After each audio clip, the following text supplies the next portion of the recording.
Are you struggling to decide between bankruptcy and debt settlement? Well, you're not alone. Today, I'm breaking down the real differences so you can make the best decision for your financial future.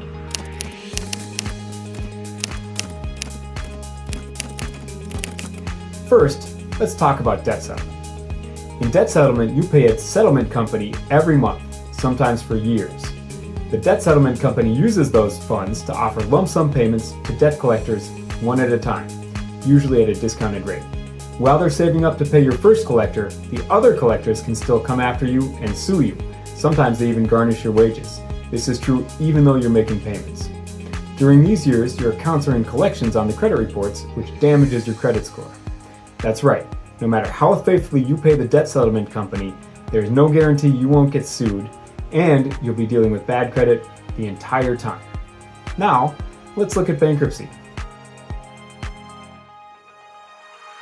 The moment you file, you get court protection called the automatic stay. That means no one can sue you or garnish your wages or write bad things on your credit report.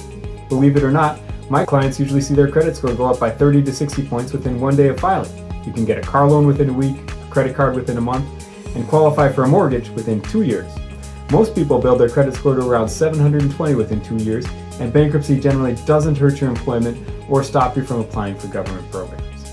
If you're worried about upfront costs, don't be. We can file your case with no money down and payments as low as $89 every 2 weeks.